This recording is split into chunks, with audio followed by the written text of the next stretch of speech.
For many people who use Excel regularly, writing formulas is one of the most common things they do. Formulas are at the heart of how Excel works.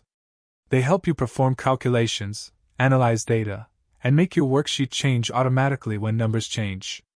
In this lesson, we are working in a worksheet named Formulas, and we will learn how to write some simple formulas step by step. If you are new to Excel and have never written a formula before, you might feel a little concerned or even scared of the math involved. The good news is that most formulas used in Excel are very simple. In fact, a lot of them involve nothing more than basic addition and subtraction. Once you understand the basic structure of formulas and get used to the process of creating them, you will realize that formulas in Excel are much more straightforward than they look at first. In this worksheet, we already have some numbers for monthly sales and monthly overhead costs. What we want to do is calculate the profit for each month in row 4. We will start by calculating the profit for January using cell B4.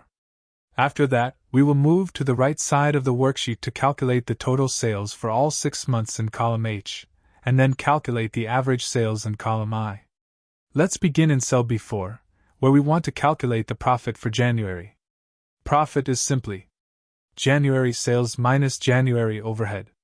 In Excel, however, we do not type the actual numbers into the formula. In other words, we do not type 130 minus 100. Instead, we refer to the cell locations containing those numbers. For example, January sales are in cell B2. January overhead is in cell B3. Referring to cell addresses rather than typing the numbers directly has a huge advantage. If the numbers in those cells change, Excel will automatically update the formula without you having to rewrite it. All Excel formulas must begin with an equal sign. There are several ways to write a formula, and each of these methods will give you the same result. The first method is to type the cell addresses. In cell B4, type equals B2 minus B3. Then press Enter. The result appears immediately. This method is simple and works well, and it also shows clearly which cells are being used in the calculation. Now delete that formula so we can try the second method. Using the arrow keys. 1. Type equals. 2. Press the up arrow twice to select B2. 3. Type minus. 4. Press the up arrow once to move to B3. 5. Press Enter. This approach is not necessarily faster, but it shows that Excel allows you to build formulas without typing any cell addresses manually. Delete the formula again so we can try the third method. Using the mouse. 1. Type equals. 2. Click cell B2. 3. Type minus. 4. Click cell B3. 5. Press Enter. This method is especially useful when you are working with large worksheets where remembering the cell addresses might be more difficult. No matter which of the 3 methods you use, you will get the same result. One of the great things about Excel is that formulas respond to changes instantly. For example, if the January sales number in B2 increases from 130 to 135, the profit formula in B4 recalculates immediately without any action from you. Similarly, if the overhead number in B3 becomes 150, which is greater than the sales value, the result will show a negative profit, such as minus 15. Excel does the math automatically based on the numbers in the reference cells. You can undo all these changes using Ctrl+Z, as shown earlier. Next, we want to place a total for sales in cell H2. If all you knew about formulas were what we have covered so far, you might think that to add the 6 values in row 2, you would need to write equals B2 plus C2 plus D2 plus E2 plus F2 plus G2. This would definitely work, but it is not efficient. Imagine if you had 12 months instead of 6.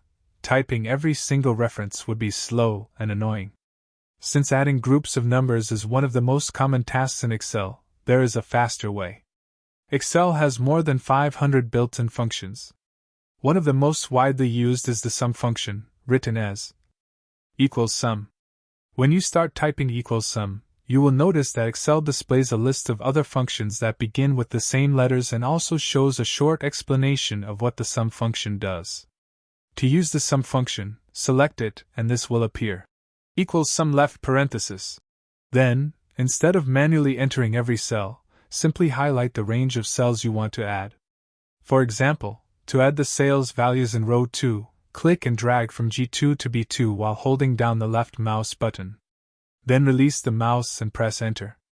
Excel adds all the numbers in the selected range and displays the total. If you click the cell again, you will see the formula in the formula bar, which is located above the worksheet, just above the column letters.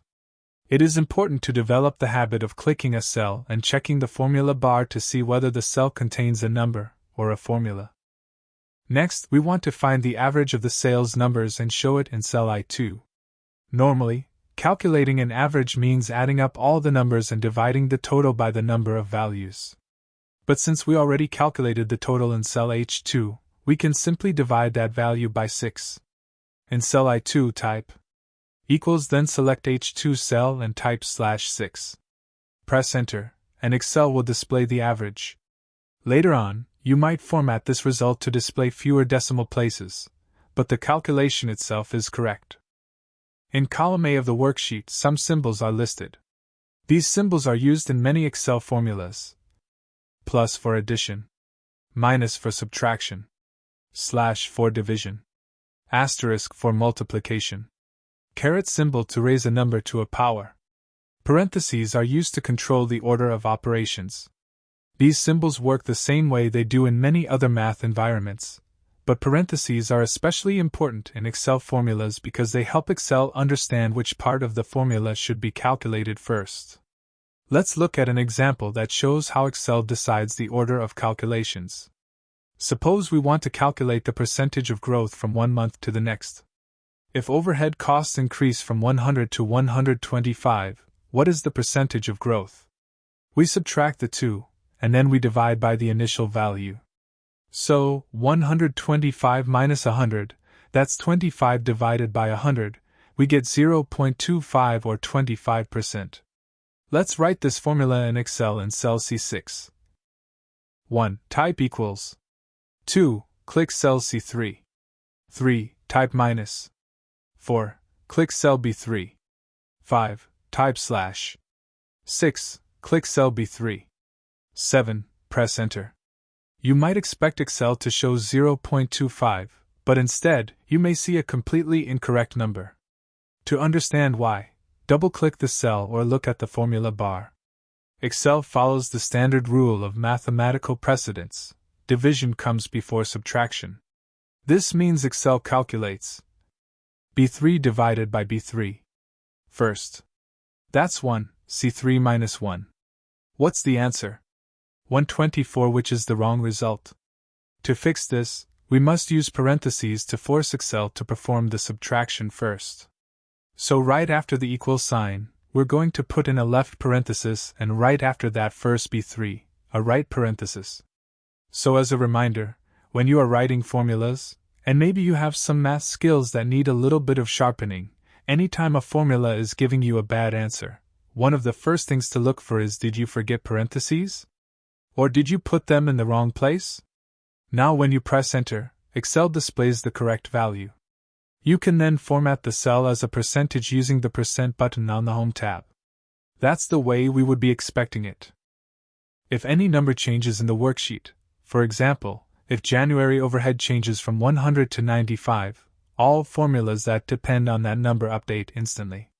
This includes the profit calculation, the % growth calculation, the total in column H, the average in column I.